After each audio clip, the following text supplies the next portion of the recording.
জীবনে মিথ্যে অভিনয় করতে করতে আজ আমি বড়ই ক্লান্ত। মুখের হাসিটা সবাই দেখতে পায়, কিন্তু ভিতরের কান্নাগুলো কেউ দেখতে পায় না। প্রতিদিন নিজেকে শক্ত দেখানোর অভিনয় করি, অথচ ভিতরে ভিতরে ভেঙে পড়ি। সবাইকে খুশি রাখতে গিয়ে কখন যে নিজের হাসিটাই হারিয়ে ফেলেছি বুঝতেই পারি না। অনেক কথা জমে আছে, কিন্তু বলার মতো মানুষ খুব কম।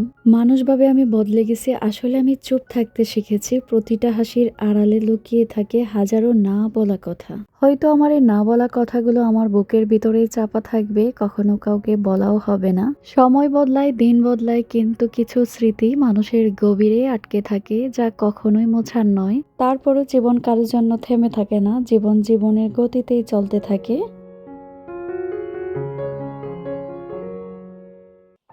আসসালামু আলাইকুম, কেমন আছেন সবাই? আশা রাখছি সবাই খুব ভালো আছেন। আলহামদুলিল্লাহ, আমি আমার পরিবারকে নিয়ে খুব ভালো আছি। পুষ্প লাইফস্টাইলের নতুন আরও একটি ব্লগ দেখার জন্য আমি পুষ্প সবাইকে স্বাগত জানাচ্ছি। একা মানুষ, সংসারের কাজ এখন একাই করি। আমার কাছে ৫ জনের দায়িত্ব। মাঝে মধ্যে অনেক ক্লান্ত হয়ে যায় কাজ করতে গেলে। তারপরে মনে হয় যে না, আমি যদি ক্লান্ত হয়ে যাই তাহলে আমার সংসারের কাজগুলো করবে কে? তখন কিন্তু আবার সেই আগের মতো স্ট্রং হয়ে কাজগুলো শুরু করে দেই। রান্নাবান্নার পর আর রান্নাঘরটা ওইভাবে ক্লিন করার সময় পাই না। আজকে একটু সময় বের করে রান্নাঘরটা পরিষ্কার করব। যদিও কাউন্টার টপারের উপরগুলো বা উপরের জিনিসপত্রগুলো মাঝে মধ্যেই পরিষ্কার করেছি। এই যে ড্রয়ারে জিনিসগুলো রেখেছি, মানে এই জায়গাটা সেট করার পরে আর ড্রয়ারগুলো পরিষ্কার করা হয়নি। ড্রয়ারের যে মালগুলো ছিল সবগুলো খুলে আমি ড্রয়ারগুলো মুছে আবার সুন্দর করে সবকিছু গুছিয়ে রেখে দিচ্ছি। রান্নাঘরের জিনিস যেহেতু প্রতিনিয়ত ইউজ করা হয়, এলোমেলো হয়, এটা স্বাভাবিক। তো আমরা একটু সময় বের করে যদি একটু গুছিয়ে রেখে দিই, তাহলে রান্নাঘরটা কিন্তু সুন্দর ও পরিপাটি থাকে। আর আপনারা মোটামুটি সবাই জানেন, রান্নাঘরের যে পরিষ্কারের ব্যাপারটা সেটা কিন্তু আমি রাতের বেলায় করে থাকি। দেশে থাকতেও রাতের বেলা করেছি। আর এখানে আসার পর দিনের বেলা একটা মিনিটের জন্য সময় পাই না যে আমি এক্সট্রা কোনো কাজ করব। আর রান্নাঘরের কাজগুলো করতে গেলে কি দেখা যায়, সময়টা একটু বেশি লাগে। তো একটু সময় বের করে যদি রান্নাঘরের কাজগুলো না করি তাহলে একটু এলোমেলো হয়ে যায় বেশি। যেমন রান্নাঘরে দৌড়াদৌড়ির ব্যাপার থাকে, একটু গুছানোর ব্যাপার থাকে, বা তেল কাস্টের একটা ব্যাপার থাকে। সেই জন্য আমি রাতের বেলায় কাজগুলো করতে পছন্দ করি। বাংলাদেশে থাকতেও বলতাম ব্যস্ত, তখন আর হাজব্যান্ড পাশে ছিল না। এখন হাজব্যান্ড পাশে আছে, তারপরেও ব্যস্ততা। সন্ধ্যার পর বাচ্চাদের পড়ায় বসাতে হয়, বসে থেকে পড়াগুলো কমপ্লিট করাই। এটা বৃহস্পতিবারের রাত ছিল, আজকে আর ওদের পড়তে বসাইনি। ভাবলাম যে রান্নাঘরটা পরিষ্কার করে নেই, শুক্র শনি পড়াগুলো কমপ্লিট করে নিব। সময় সুযোগ বের করে আসলে সবকিছু অ্যাডজাস্ট করে নিতে হয়, কিছুই করার নেই। কাজের প্রেশার তো আছেই, তারপরও মাঝে মধ্যে মন এত বেশি খারাপ থাকে। মন খারাপ থাকলে আর সারাদিন কিছুই করতে ইচ্ছে করে না। এখন মন কেন খারাপ থাকে সেটা যদি আমি ব্যাখ্যা দিতে চাই তাহলে ব্যাখ্যা দিতে পারবো না, কারণ সেটার কারণ আমি নিজেও জানি না মাঝে মধ্যে কেন এত বেশি মন খারাপ থাকে।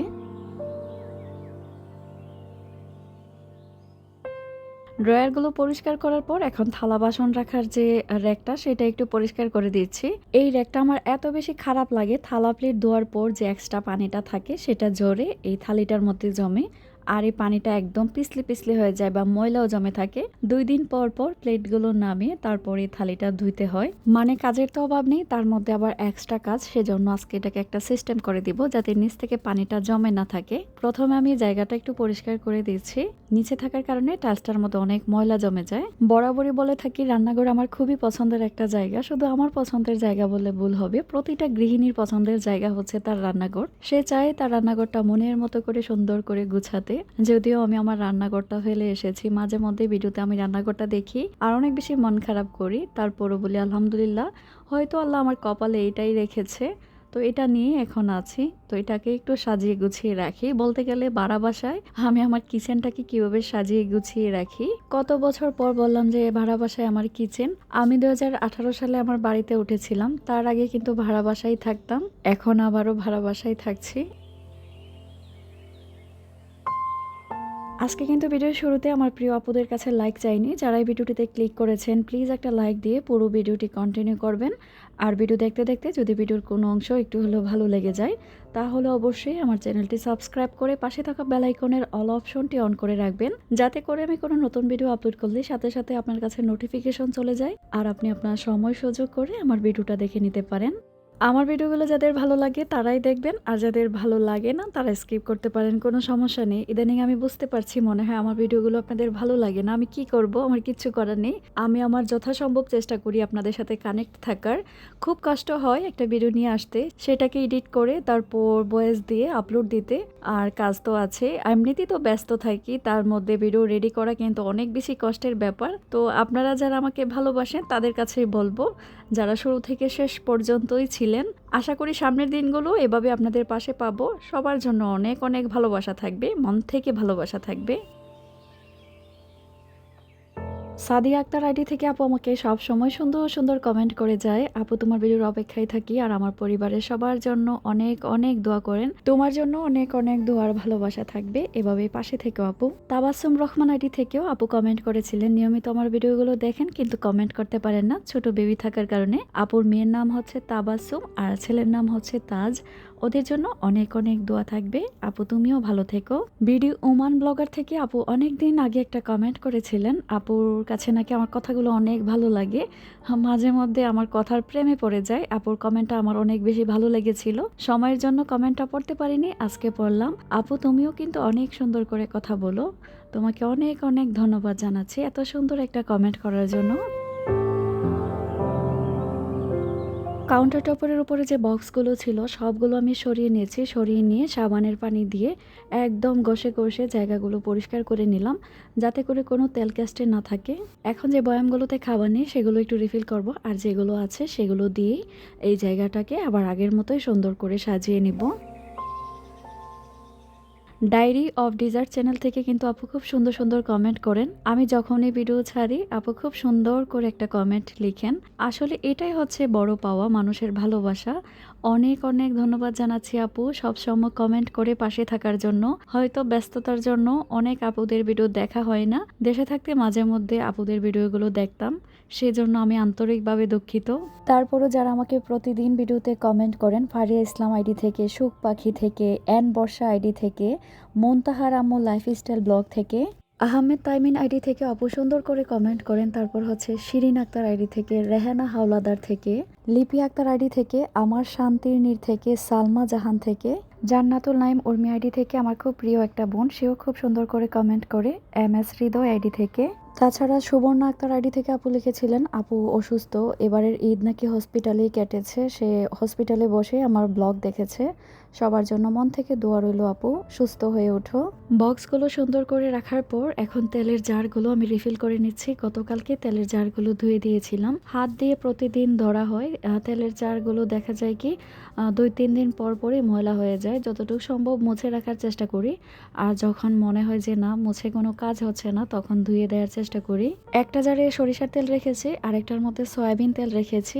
আমার হাজবেন্ড সব সময় বলে যে সরিষার তেল খাও, আমার আবার সব কিছুতে সরিষার তেল খেতে ভালো লাগে না। যেমন মাংস রান্না করলাম বা মাছ রান্না করলাম তখন হয়তো বা সরিষার তেলটা খাওয়া যায়, দেখবেন নুডলস, পরোটা বা অন্যান্য অনেক ধরনের খাবার আছে সেগুলোতে সরিষার তেল আসলে খাওয়া যায় না। সরিষার তেলের যে গ্রানটা এটা কিন্তু অনেক বেশি স্ট্রং থাকে, খাবারে পাওয়া যায়, যদিও সরিষার তেল খেতে পারলেই ভালো।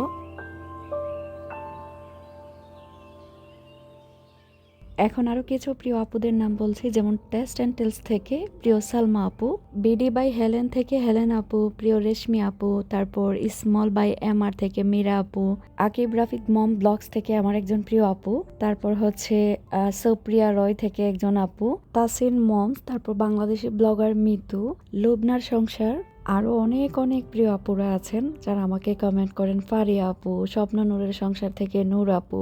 আমি যদি নাম বলি তাহলে সবার নাম বলে শেষ করতে পারবো না, প্রতিদিন 150 কমেন্ট তো আসেই।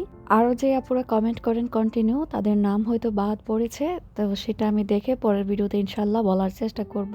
এক ভিডিওতে সবার নাম নেওয়া যায় না, তারপর আমি চেষ্টা করেছি কিছু আপুদের নাম বলতে। অনেক আপুরা আছেন কমেন্ট পড়লে বা নাম নিলে অনেক খুশি হয়ে যায়, আপনাদের খুশি করার জন্যই আমার এই ছোট্ট প্রচেষ্টা। শেষ মুহূর্তে এসে আমি মশলা যে রাখি জুড়িটা সেটা একটু ঘষে মেজে সুন্দর করে পরিষ্কার করে যে জারগুলোতে মশলা নেই সেগুলো রিফিল করে আবার জায়গায় রেখে দিলাম। এখন আমি ডিশ ওয়াশারটা রিফিল করে নিচ্ছি। এই দেশে হচ্ছে ফেরি পাওয়া যায়, বাংলাদেশে যেমন বিম লিকুইড পাওয়া যায়। বিশ্বাস করেন এই ফেরিটা এত বেশি ভালো, থালা প্লেট একদম সুন্দর পরিষ্কার হয় আর অনেক বেশি ফেনা হয়। আপনাদের ভাইয়া যখন দেশে যেত আমার জন্য এরকম একটা 2টা ফেরির বোতল নিয়ে যেত, আমি অনেক দিন ইউজ করতাম। এখন তো কাছেই পাই, মানে হাতের কাছে পাওয়া যায়। তো থালা বাসন এটা দিয়ে খুব সুন্দর পরিষ্কার হয়। ডিশ ওয়াশারের উপরের অংশটাও ধুয়ে দিলাম, আর আগে যে মাজনিটা সেটা আমি ফেলে দিব। নতুন করে আরও একটা মাজনি নামালাম, আর সিঙ্কটাকে আজকে একটু ক্লোরক্স দিয়ে পরিষ্কার করব। আমরা প্রতিদিন যে থালা বাসন ওয়াশ করি সেটার একটা তেল জমে বা সিঙ্ক কিন্তু এমনিতে লাল হয়ে যায়। আমি দেখেছি যে ক্লোরক্স দিয়ে ধুয়ে নিলে একদম চকচকে হয়ে যায়। ক্লোরক্স দিয়ে কিন্তু রাখা যাবে না, সাথে সাথে সিঙ্ক ধুয়ে ফেলতে হবে, আর না হয় কিন্তু সিঙ্ক কালো হয়ে যাবে। আমি দিয়েছি, দেওয়ার সাথে সাথে একদম ঘষে পরিষ্কার করে নিচ্ছি। ক্লোরক্সটা কিন্তু অনেক বেশি স্ট্রং হয়, মানে এই ক্লোরক্সটা যে কোনো কাপড়ে লাগলেই কাপড় কিন্তু সাদা হয়ে যায়। বাংলাদেশে হয়তো বা ক্লোরক্সটা পাওয়া যায়, এটা এত বেশি কাজের। ফ্লোরের যে ময়লা থাকে, গাঢ় ময়লা বা বেসিন, কমর, সব কিছুই কিন্তু এটা দিয়ে পরিষ্কার করা যায়, অনেক বেশি স্ট্রং এটা। সিঙ্কটা পরিষ্কার করার পর আরও কিন্তু রান্নাঘরে অনেক কাজ আছে, যেমন আজকে ফ্রিজটাও পরিষ্কার করব। সেগুলো অফ ক্যামেরায় করে নিব, সেগুলো আর শেয়ার করব না, কারণ এমনিতেই ভিডিওটা অনেক বেশি বড় হয়ে গেছে। আসলে একটু গ্যাপ দিয়ে দিয়ে ভিডিও নিয়ে আসি, তো এই জন্য ভিডিওটা একটু বড় রাখার চেষ্টা করি। আর এমনিতে টুকটাক কাজ দেখাতে দেখাতেই দেখা যায় ভিডিওটা বড় হয়ে যায়। ক্যামেরায় কতটুকু বোঝা যাচ্ছে জানি না, সিঙ্কটা কিন্তু অনেক পরিষ্কার হয়েছে, একদম শাইন করছে।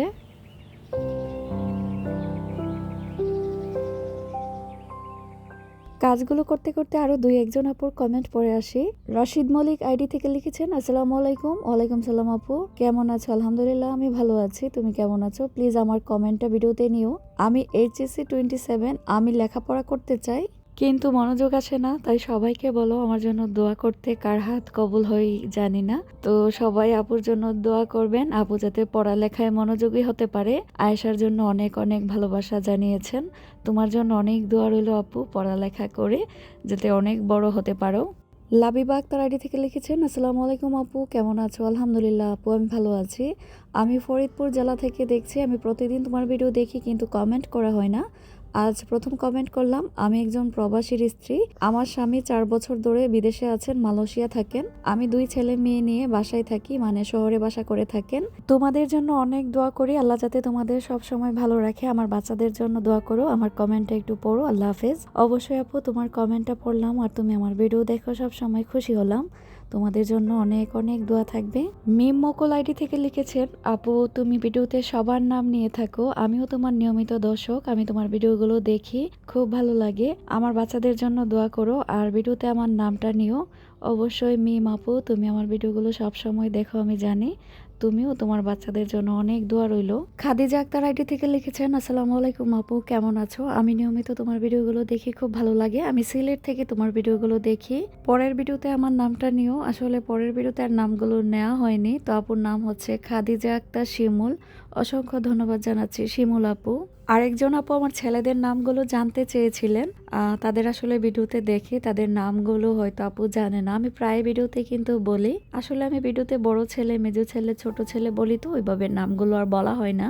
আজকের ভিডিওতে বলে দিচ্ছি, আমার বড় ছেলের নাম হচ্ছে আব্দুল্লাহ এহসান, ওর বয়স 14। আর মেজো ছেলের নাম হচ্ছে আব্দুল্লাহ ইরফান, ওর বয়স 12 বছর।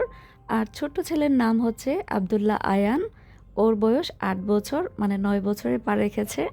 আর মেয়েকে তো সবাই চিনেন, আয়েশা। আয়েশা হচ্ছে আয়েশার বাবার রাজকন্যার, ছেলেরা হচ্ছে মায়ের রাজপুত্র। এই নিয়ে আমার সংসার, আলহামদুলিল্লাহ। ভিডিও শুরুতে কিছু কথা বলেছিলাম, আপনারা হয়তো ভাববেন যে আপুর মনে অনেক কষ্ট। মানুষ কিন্তু সব দিক দিয়ে পারফেক্ট হয় না, কোনো না কোনো দিক থেকে ঘাটতি থাকে। তার মানে সেটা না যে আমি আমার সংসার নিয়ে অশান্তিতে আছি। আলহামদুলিল্লাহ, এমন একটা সংসার পেয়েছি, এমন একজন স্বামী পেয়েছি যে নিজের কথা চিন্তা করার আগে 1000বার আমার কথা চিন্তা করে। টুকটাক যে কষ্টগুলো আছে বা মন খারাপ হয়, সেগুলো হচ্ছে হাজবেন্ডের ভালোবাসা বা তার টেক কেয়ারে চলে যায়। আসলে সেগুলো আর আমাকে এফেক্ট করতে পারে না। বিয়ের পর স্বামী সন্তান নিয়ে ভালো থাকা, এটাই হচ্ছে আল্লাহর পক্ষ থেকে বড় একটা নিয়ামত। আলহামদুলিল্লাহ, আল্লাহ আমাকে সেই নিয়ামত দিয়েছেন।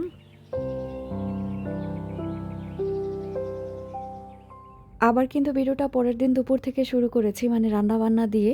আজকে খাসির মাংস রান্না করব, ডাল রান্না করব, আর বাঁধাকপি কেটে রেখে এসেছি। এখন চলে আসলাম ঘরের টুকটাক কাজগুলো করার জন্য। খাসির মাংস রান্না হতে যেহেতু সময় লাগবে, সেজন্য ভাবলাম ঘর আগে গুছিয়ে যাই, তারপর রান্নাঘরের কাজগুলো কমপ্লিট করে নিব। রাতের বেলা চাদরগুলো ওয়াশ করেছি, ড্রায়ারে ছিল, এখন মেলে দিচ্ছি। বিশ্বাস করেন মাত্র 10 মিনিট সময় লাগবে শুকাতে, বাইরে মেলে দিচ্ছি। এত গরম, এত গরম এবং এত গরম, মনে হয় বাংলাদেশের ডাবল গরম। দিনের বেলা বাইরে যাওয়ার কোনো সুযোগ নেই, বাইরে গেলে মনে হয় শরীর 2 মিনিটে পুড়ে যাবে। দিনের বেলা যেই গরম থাকে রাতের বেলা সেম গরম থাকে। এখন কিন্তু 50 ডিগ্রির উপরে গরম। বাংলাদেশে যেমন গরম হলো বাতাসটা ঠান্ডা লাগে, কিন্তু এই দেশের বাতাস আরও বেশি গরম। বাইরের রোদ দেখেন, তাকানোর মতো কোনো অবস্থা নেই। আমি চাদরগুলো মেলতে মেলতে একদম শরীর মনে হয় পুড়ে যাচ্ছে, তাড়াতাড়ি করে রুমের ভিতরে আসলাম। আবার এসব দেশে কি এত ঘাম আসে না। আমরা বাংলাদেশে যেমন একটু গরম লাগলেই শরীর দিয়ে ঘাম আসে, কিন্তু এখানে ঘাম আসে না। টুকটাক কাজগুলো করতে করতে মাংসটা কষানো হয়ে গেছে, আলু দিয়ে দিলাম। আজকে আলু দিয়ে রান্না করব। এখন চলে এসেছি রুমগুলো গুছানোর জন্য। এক সময় না ঘরের কাজগুলো গুছিয়ে করতে অনেক ভালো লাগে, যখন কাজের এনার্জি থাকে। আবার মাঝে মধ্যে কাজ করতে একটু ইচ্ছে করে না। আমি যে এখন ঘর গোছানোর কাজগুলো করছিলাম, কোনো রকম করছিলাম, মানে মনে বসছিল না যে কাজগুলো করি। একটা থাকে না যে কাজগুলো করতেই হবে, তো আমার এই মুহূর্তের কাজগুলো ছিল সেরকম। এটা হচ্ছে শুক্রবারের কাজের অংশ। বাচ্চারা কিন্তু সবাই নামাজে গিয়েছে, এর ফাঁকে আমি ঘরগুলো গুছিয়ে নিচ্ছি।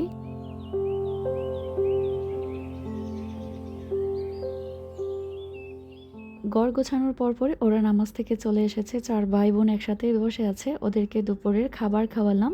তারপর বিকালবেলা একটু বের হলাম। এই যে বিল্ডিংটা দেখালাম, এটা হচ্ছে কুয়েতের সবচেয়ে বড় উঁচু বিল্ডিং। আপনাদের ভাইয়া দেখালো, দেখো এটা হচ্ছে কুয়েতের সবচেয়ে উঁচু বিল্ডিং। ভাবলাম আপনাদের সাথে একটু শেয়ার করি। আজকে শুধু আয়েশাকে নিয়ে বের হয়েছি, ছেলেরা বাসায় আছে। মেয়ের জন্য কেনাকাটা করব। 3 মার্কেট ঘুরে মেয়ের জন্য টুকটাক কেনাকাটা করেছি। প্রথমে আল নাসেরে গিয়েছিলাম, তারপর আরেকটা মার্কেটে গিয়েছি। এখন চলে এসেছি ম্যাক্সে। ম্যাক্স থেকে ওর জন্য জামা নিব। মার্কেটে যাওয়ার পর জামা পিঙ্ক কালার হলেই হলো, সেটা পছন্দ হোক বা না হোক, পিঙ্ক কালার হাতে নিয়ে দাঁড়িয়ে থাকবে। আর এই নেট জাতীয় কাপড় একদমই নিতে চাচ্ছিলাম না, একটু সফট কাপড়ের মধ্যে নিতে চাচ্ছিলাম। কুয়েতের ওয়েদার যেহেতু গরম, এই জন্য একটু নরম জাতীয় কাপড় নিতে চাচ্ছিলাম, যে সে পরে যাতে আরাম পায়। মেয়ে দেখুন বাবার হাত ধরে হাঁটছে। আমাকে নিয়ে মার্কেটে আসলে সময় থাকে না বা বিরক্ত হয়ে যায়। মেয়ের জন্য কিন্তু 3 মার্কেট ঘুরে ঘুরে কাপড় কেনাকাটা করেছে। মেয়ে না হলে আসলে বাবার প্রতি মেয়ের ভালোবাসা বা মেয়ের প্রতি বাবার ভালোবাসা, সেটা আমি কখনোই বুঝতেই পারতাম না। এখানে এসে বেশি একটা সময় নেয়নি, খুব তাড়াহুড়োর মধ্যে কেনাকাটা করেছি। আপনাদের ভাইয়া দোকান ফেলে এসেছিল। আসলে দোকানে বসে থাকলে, দোকানে কাস্টমার থাকলে ওই সময় দোকানে সময় দিতে হয়, তো মার্কেটে গেলে একটু তাড়াহুড়োটা বেশি থাকে। মার্কেটের ভিতরে গিয়ে সময়ের অভাবে আর ভিডিও করতে পারিনি, তো বাসায় এসে আসার জন্য কি কি কেনাকাটা করেছি সেগুলো একটু শেয়ার করি। এই যে গেঞ্জির সেট, এগুলো কিনেছি 2-3 সেট, যেগুলো পরেও কোচিংয়ে যেতে পারে। আমি যদি ওকে বলি তুমি একটু স্টাইল করো, আমি বলার আগে সে আরো 2-3 গুণ বেশি করে স্টাইল করে। সবগুলো গেঞ্জি পরিয়ে পরিয়ে দেখছিলাম কেমন লাগে। গেঞ্জির সেটের পাশাপাশি 2টা জামাও নিয়েছি। এই গেঞ্জি সেটের দামগুলো পড়েছে 1.5 দিনার করে, আর জামা নিয়েছি 2 দিনার। আর একটা যেটা ম্যাক্স থেকে নিয়েছি, এটা মনে হয় 4 দিনারের মতো পড়েছে। মেয়ের জন্য কিনবো, আবার ছেলেদের জন্য কিনবো না। ওদের জন্য কিন্তু কিছুদিন আগেও গেঞ্জি কিনেছি, জামা কিনেছি, আবার এগুলো ঈদ উপলক্ষে কেনাকাটা। ছেলেদের জন্য ম্যাক্স থেকে একটা একটা করে গেঞ্জি নিয়েছি। বাংলাদেশের তুলনায় এখানের কাপড়ের দাম অনেক বেশি, ডাবল বললেই চলে। বাংলাদেশ থেকেই কিন্তু যে কাপড় আসে সেই কাপড় এখানে ধরেন বাংলাদেশে 500 টাকায় কিনতে পারি, এখানে 1000-1500 টাকা লাগে। মাশাল্লাহ, জামাগুলো পরার পর আয়েশাকে দেখতে অনেক বেশি সুন্দর লাগছিল। আপনারা অবশ্যই মাশাল্লাহ বলতে ভুলবেন না। আর আমার মেয়ের জন্য অনেক অনেক দোয়া করবেন, আল্লাহ যাতে তাকে সব সময় সুস্থ রাখে। আজকের জন্য তাহলে এখানে বিদায় নিব, আবার চলে আসবো নতুন আরও একটি ভিডিও নিয়ে। আপনারা সবাই ভালো থাকবেন, আমিও আমার পরিবারের জন্য সবাই দোয়া করবেন। আল্লাহ হাফিজ, আসসালামু আলাইকুম।